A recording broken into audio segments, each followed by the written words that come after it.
5G will upgrade the human experience at home and across industries as we connect virtually everything. By 2020, analysts estimate that there will be more than 20 billion installed IoT devices around the world, generating massive amounts of data. With access to this kind of information, industries of all kinds will be able to reach new levels of efficiency as they add products, services, and capabilities. As you may have heard by now, telecom companies are currently scrambling to implement fifth-generation cellular network technology. Dubbed 5G, these networks will make use of millimeter-length electromagnetic waves, also dubbed extremely high-frequency or EHF radiation, to transmit information faster than ever before. 5G networks promise to deliver data 100 times faster than the existing 4G networks, and reduce latency as much as 98%. The promise of 5G was promoted by Tom Wheeler, then chair of the Federal Communications Commission, when he made a presentation on the US government's vision for the rollout of 5G in America in 2017. Yes, 5G will connect the Internet of everything. If something can be connected, it will be connected in a 5G world. But with the predictions of hundreds of billions of microchips connected in products from pill bottles to plant waterers, you can be sure of only one thing. The biggest Internet of Things application has yet to be imagined. Here's the key.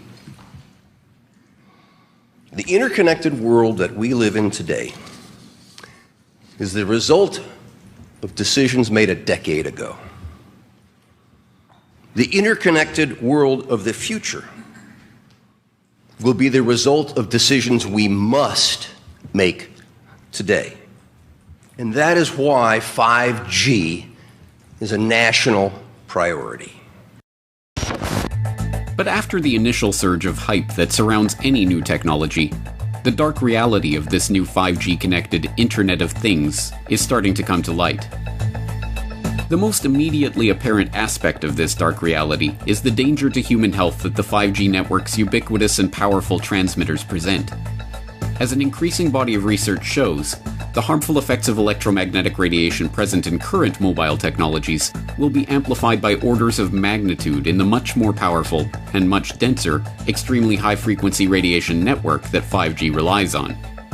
As retired U.S. government career scientist Dr. Ronald M. Powell noted in his comment to the FCC on the proposed 5G rollout, this technology must be opposed because it would greatly extend FCC's current policy of the mandatory irradiation of the public without adequate prior study of the potential health impact and assurance of safety.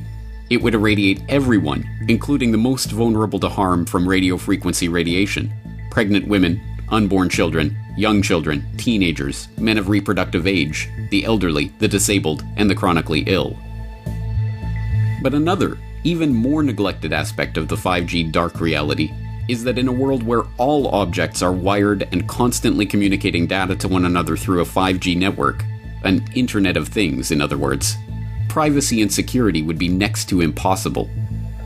Even the mainstream is now admitting that the unprecedented amounts of data flowing through the 5G network, from appliance usage to personal communications to transaction information, is a treasure trove that, if it were to fall into the wrong hands, would be a formidable weapon. Huawei wants to become a major player in 5G outside of China, but it's facing pressure internationally because of cybersecurity concerns dogging the company. The US is urging its allies to block Huawei from 5G projects in their countries. Maron says China is using mobile technology as a tool for spying, and he's seen the evidence. They are actually using it for massive surveillance against their own population. We looked on the Huawei equipment to the level of every single chip there, and what we found is not very pleasant. This is not a commercial company stuff. This is a kind of nearly a military-grade stuff. We have China coming in with their 5G network. All of the things that it's like we're living in 1956, and they're not. And they don't care about rights. They don't care about people. The implication of these mainstream pundits' pontifications is that 5G only represents a threat in the hands of the Russians or the Chinese or other supposed enemies of America. But what about the companies that are manufacturing these products? Why are the big tech giants who have so signally abused the public's misplaced trust for decades now to be trusted with creating big databases of sensitive personal information on every imaginable aspect of our daily lives? And why is the government of the US and its allies around the globe, governments that have been caught time and again illegally spying on their own populations and violently suppressing dissent, suddenly to be trusted as stewards of such a system? The truth is that the development of 5G networks and the various networked products that they will give rise to in the global smart city infrastructure represents the greatest threat to freedom in the history of humanity. This is the 5G Dragnet. You're tuned into the Corbett Report. The vision of the future offered by the proponents of this next-generation cellular technology is one in which every object that you own will be a smart object, communicating data about you, your movements, and your activities in real time via the ultra-fast 5G network. From the grandiose, self-driving cars and remote surgery, to the mundane, garbage cans that let garbage trucks know when they're full, everything around us will be constantly broadcasting information through the Internet of Things if the 5G boosters get their way. But beyond the glossy sci-fi fantasy presented in the slick advertisements for this smart world of the future is a creepy and unsettling glimpse into a technological dystopia. One in which social experiences are shared by strapping VR goggles to your face, and interaction with humans is reduced as much as possible in favor of interaction with machines, gadgets, and personal assistants that are there to cater to your every whim, for a price. And, as some are only now starting to realize, the price that one pays for this world of robotic comfort and convenience is control. Control over our data, control over our security, and control over our lives.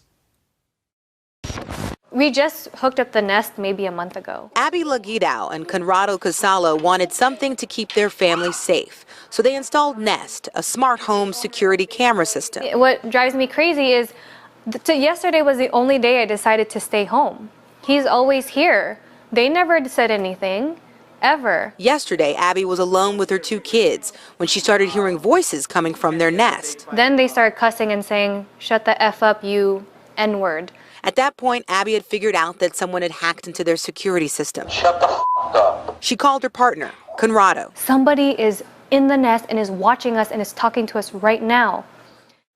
I think within 5 years, most people will have at least... That is something out of a horror movie right there. Man, right. Can you imagine it?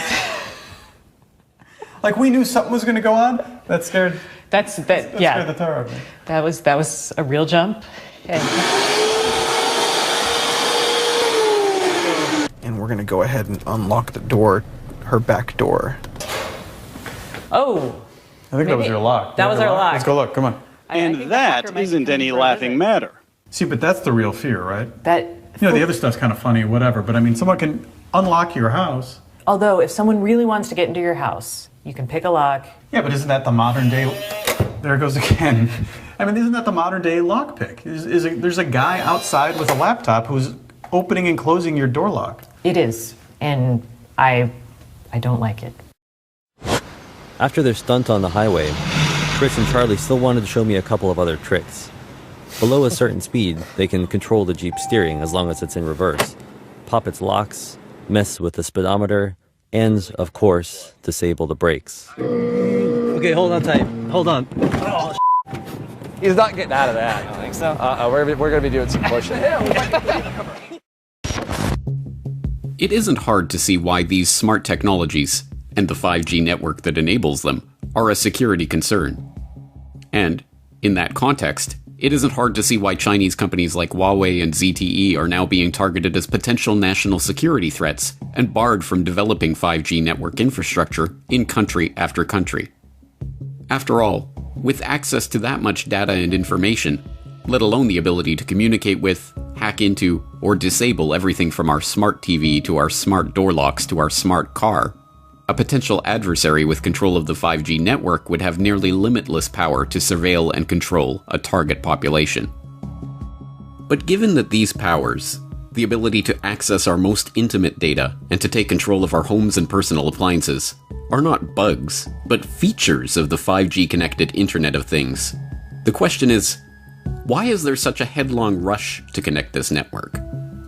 Is demand for smart dishwashers and smart toothbrushes and smart baby monitors really so overwhelming that it requires us to put the security of our homes, our possessions, and our families at risk?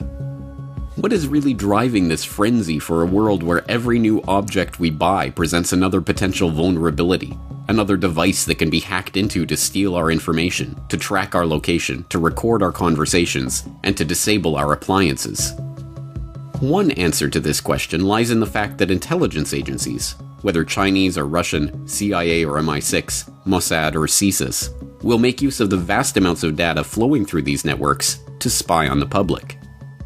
In fact, the members of the so-called intelligence community do not even hide this fact. They openly gloat about it.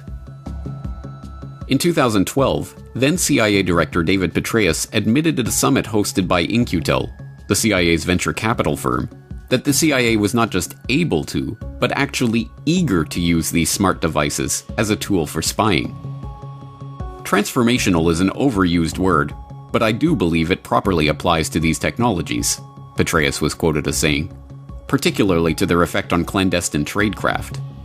Items of interest will be located, identified, monitored, and remotely controlled through technologies such as radio frequency identification, sensor networks, tiny embedded servers, and energy harvesters, all connected to the next generation internet using abundant, low-cost, and high-power computing. Lest there be any doubt about the intelligence community's intentions to use these devices to spy on the population, then Director of National Intelligence James Clapper confirmed this approach in a report to the Senate Select Committee on Intelligence in 2016. Smart devices incorporated into the electric grid, vehicles, including autonomous vehicles, and household appliances are improving efficiency, energy conservation, and convenience. However, security industry analysts have demonstrated that many of these new systems can threaten data privacy, data integrity, or continuity of services. In the future, intelligence services might use the IoT for identification, surveillance, monitoring, location tracking, and targeting for recruitment, or to gain access to networks or user credentials. Whistleblowers from within the intelligence establishment, whistleblowers like Russ Tice and Bill Binney, who are actively shunned by the same mainstream media that breathlessly reported on Edward Snowden, have already laid out in exhaustive detail how the NSA is collecting all data flowing through the internet as we know it. Every phone call, every email, every web search, every file stored to the cloud, everything that passes from one computer or phone to another is being stored, cataloged, databased, and data mined to construct detailed profiles of ordinary citizens. But now that the 5G network is promising to deliver us not an internet of phones and computers, but an internet of things, from cars and watches to fridges and hats to milk jugs and floor tiles, when every manufactured object is broadcasting information about you and your activities to the world at large by default, and when it is discovered that opting out of this surveillance grid is not an option, the true nature of the 5G panopticon will finally begin to dawn on the public. But by that point, it will already be too late. Cities use data every day.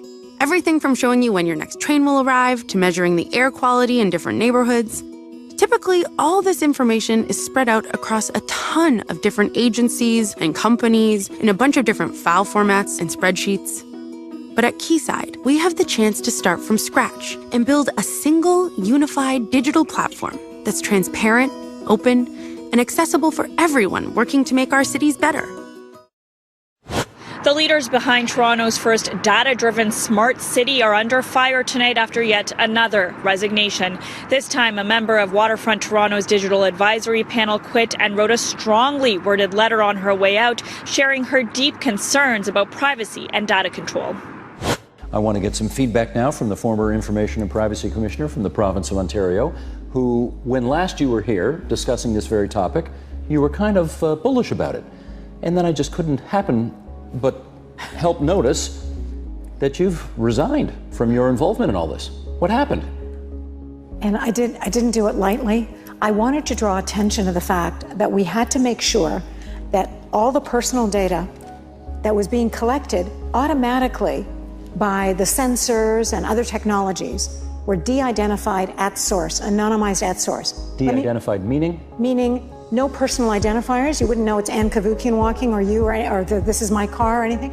And the reason that was critical is unlike most uses of what I call operational data, where the individual, the data subject, can exercise some control over the use, the operation of that data. They can consent to it, they can revoke consent, they can choose not to consent. They have some sense of control. With the data here, you have no control. It's all being collected automatically with the emerging technology, sensors, all picking up data. But it is not just the intelligence agencies or the big tech conglomerates who are set to profit from the creation of this newer, stickier World Wide Web. In fact, the 5G-enabled Internet of Things is a necessary part of the creation of the system of total control, physical, financial, and political, that the technocrats have been lusting over for a century now. As viewers of Why Big Oil Conquered the World will know by now, the technocrats are adherents to an ideology dubbed technocracy, which holds that all modern-day problems, be they social, economic, or political, can be solved by the scientific engineering of society. In the technocrats' vision, teams of engineers, scientists, economists, and other specialists, if given access to enough data about the world around them, could scientifically balance production and consumption such that inflation, recession, geopolitical conflict, and other sources of strife will be eliminated forever. As the co-founder of Technocracy Inc., M. King Hubbert laid out in the group's founding document, the Technocracy Study Course, the amount of data needed to bring this techno-utopian vision to reality is truly mind-boggling. In the Technocracy Study Course, Hubbert, like a good technocrat, laid out the exact conditions that would need to be met for this vision to come to pass. According to him, technocracy would require all energy usage and all consumer spending throughout the nation to be calculated and registered on a continuous and instantaneous basis, a 24/7 inventory of all production and consumption, a complete registry of all products available for sale, where they were produced, how much energy was expended in their production, and where and when they were sold, and finally, a specific registration of the consumption of each individual, plus a record and description of the individual. Hubbard's vision was not just that of a totalitarian society, in which every detail of every interaction was recorded and reported to a central authority, but, for the 1930s, the concept of continuously and instantaneously updated registries of every good in the economy was not just audacious, but borderline insane. As unimaginable as a real-time database keeping track of every transaction and every manufactured product in the economy was in the 1930s, that is exactly the world we are looking at as smart meters collect information on smart appliances connected to other smart objects through the Internet of Things. And, crucially, the sheer amount of data being generated in this smart grid and the constant real-time communication required to keep the system functioning would be impossible without the 5G network. 5G is not just a neutral mobile network. It is the backbone for a system of total surveillance which has been written about and worked toward for the better part of a century. The world of the technocrats, the world of the smart grid, and the world of constant real-time surveillance of everything would not be possible without the 5G network that is being installed right now. And, as Josh Del Sol of the Take Back Your Power movement that is organizing resistance to smart meters, 5G networks, and other harmful technologies explains, the world of the technocrats is a world where privacy is a thing of the past. So with the smart meters, they'll be able to tell exactly what's going on in your home at down to the microsecond, based upon 24/7 communication with all of your appliances, which will also in the future, if this goes through fully and if there's not a public backlash, all of your appliances will need to have a wireless transmitter on them, and they'll need to be, certified under some smart, program. So this means that not only, just stepping aside from one moment to the health issue, this means that not only is your smart meter emitting on average of 13,000 microwave pulses per day, but every one of your appliances is going to be doing the same thing because it will be needed to be communicating with the smart meter itself. So that is a serious concern. We'll get into that a little bit later. But as far as the privacy issue, just diving right in. March of this year, Wired magazine, the current CIA director, David Petraeus, was quoted as saying, "We're going to use smart appliances to spy on you." And it's almost like, and he was later down in the article, and it's very just putting it out there. It's kind of like, it's getting to a point now, James, and I'm sure you're seeing this, is like, it's just getting more and more in your face. And it's kind of like this collective force of the controllers, and they're kind of saying, this is what we're going to do, and what are you going to do about it? It should be clear by this point that the vision of the technocrats is in fact a nightmare for free humanity. It must be resisted every step of the way, and the battle over the 5G network rollout will be the front lines of this battle in the next few years. Thankfully, resistance is forming as the public is increasingly becoming aware of the health risks of 5G. Over 180 scientists and doctors from 36 countries have submitted a formal appeal to the European Union, warning of the potential serious health risks of 5G. City officials in Portland, Oregon are suing the federal government to stop 5G transmitters from being installed on city property, with councilors considering asking the federal government to study the health impacts of 5G on humans and make that information publicly available. This past March, Florence City Council invoked the precautionary principle when passing a motion that halts permission for 5G installation until a proper demonstration of the technology's safety. The Russian Defense Ministry has refused to transfer frequencies for 5G operation, effectively delaying 5G rollout in the country for years. Plans to deploy a 5G network in Brussels were halted earlier this year because, according to Environment Minister Céline Frémont, the people of Brussels are not guinea pigs whose health I can sell at a profit. It is heartening to see that the health effects of the extremely high-frequency radiation emitted by 5G transmitters is finally starting to break through to the public consciousness. But if we concentrate solely on the health effects of 5G, we risk falling into a trap.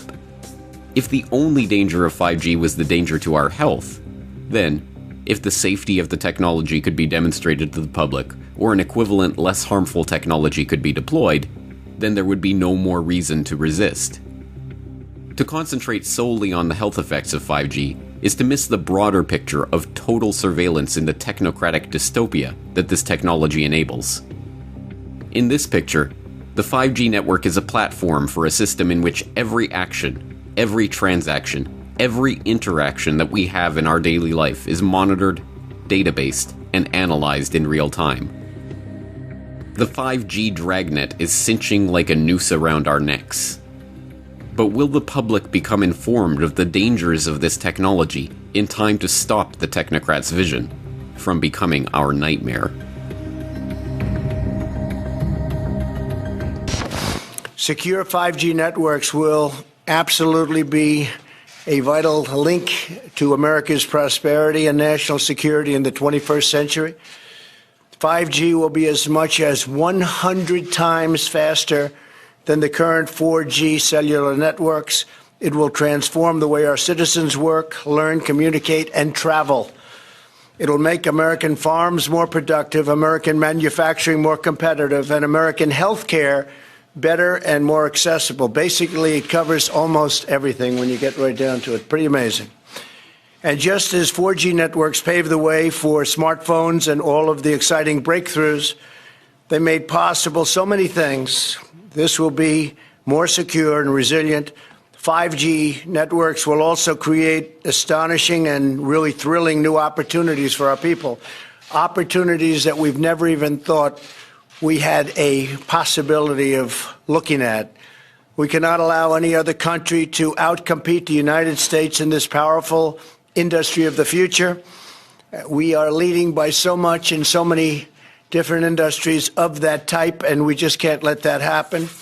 The race to 5G is a race America must win, and it's a race, frankly, that our great companies are now involved in. We've given them the incentive they need. It's a race that we will win.